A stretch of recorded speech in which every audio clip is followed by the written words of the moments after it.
Today I'll talk about black and white landscape photography, and I'm going to talk about mistakes. It's going to be a really short video.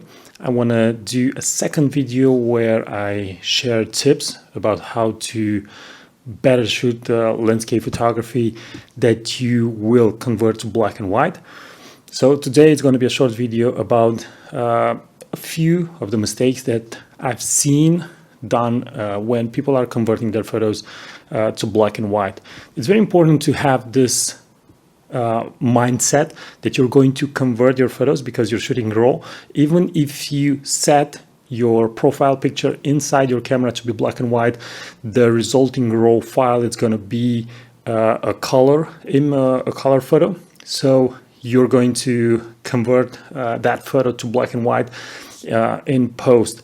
And the way you are choosing the landscape dictates how well your conversion will look like. You have to keep in mind also that black and white was the default medium at some point. I mean, black and white, it wasn't a choice from the beginning. It was what they had to work with. And photographers learned over time to maximize their compositions and their way of choosing light and position themselves in such a way that the photo will benefit at its maximum from the black and white medium. Okay, now let's move on to the mistakes. And I will also mention that if you are interested about my instructional videos, there's a link in the description of this video and you will find all the details on my website. And now let's begin with mistake number one. And usually when I'm talking about mistakes in landscape photography that are going to be landscape photos that are going to be converted to black and white, I'm referring to mostly choosing the wrong atmosphere or the wrong light or the wrong photo for conversion. Because when you have, like in this photo, for example, a really beautiful atmosphere, and you have the color of the morning, which is usually a bluish tint, and then you have the light of the sun hitting the pine trees, converting this image to black and white will not benefit the image. Usually, because now we have the choice of converting our images to black and white. That means we're doing this to improve the image or to have a much clearer message that we want to transmit to the viewer. If I want you to focus on a certain element, maybe I choose to convert the image to black and white because this is a simple method that I can use for you to look at a specific element. And in the example of this photo, the whole atmosphere contributes to the whole feel of the image. Taking away the color, it's not going to improve the scene. It's going to create an interesting image, but it's not going to increase the value of the image. Remember, again, we're not photographing black and white because we don't have any other options. We are converting the image because we want to get something a lot better than the color version. Now, mistake number two, flat photos.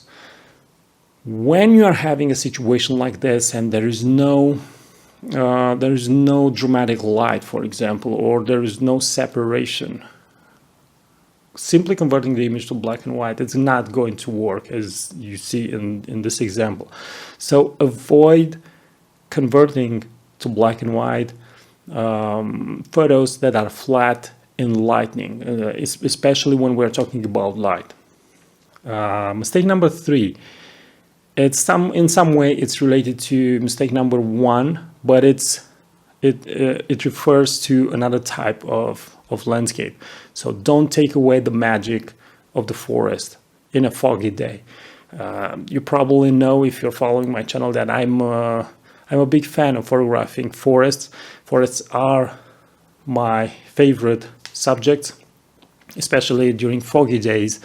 And I think that converting those images to black and white photos will take away a lot of the feeling that a moment like that will give you inside the photo. So make sure you don't do this mistake.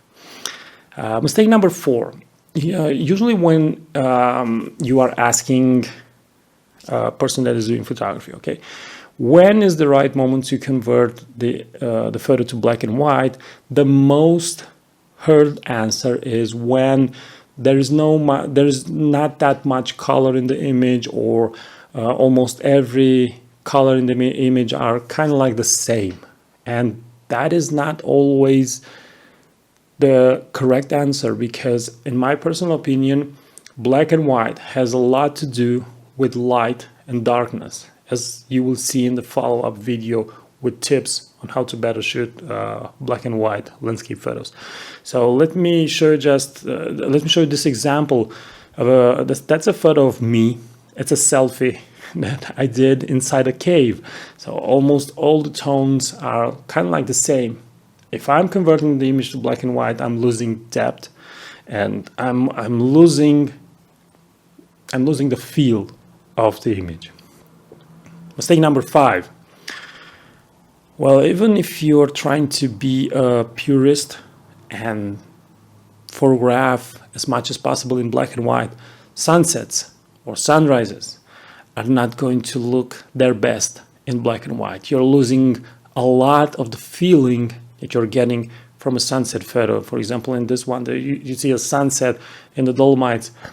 If I'm taking away the color, that warm feeling that the image is giving the viewer, and I'm taking away all the magic in the photo. So it's not something that you should do. Mistake number 6. We tend to think that if we are photographing in the middle of the day inside a town, for example, then we automatically go to black and white no matter the composition. You have, for example, in this photo, a really broad view, a wide view of the town. It's the town of Florence. You can convert this image to black and white, but it's going to be just like you're doing a snapshot with your phone. Remember, the decision to convert a photo to black and white has to be made in order for the photo to look better and to help the viewer see in a much more in an easier way the thing that you wanted the viewer to see. So I hope I hope I'm making sense. But you're not just converting the image to black and white just because the shadows are hard. You're converting the image to black and white because you are improving the photo and you simplify the entire composition. So it's going to be mistake number 7 is not going to be a mistake. So I lied a little bit in the title just to get that 7 number, which sounds perfect. So number 7 is going to be a tip on how to correct mistake number 6. So we're not concentrating on necessarily on big and wide panoramas, but you go for smaller details and you concentrate on light and shadows and the way light takes the attention of the viewer in a journey through the photo. So thanks for watching. Until next time, keep on photographing because it's the only way to get better. Bye bye.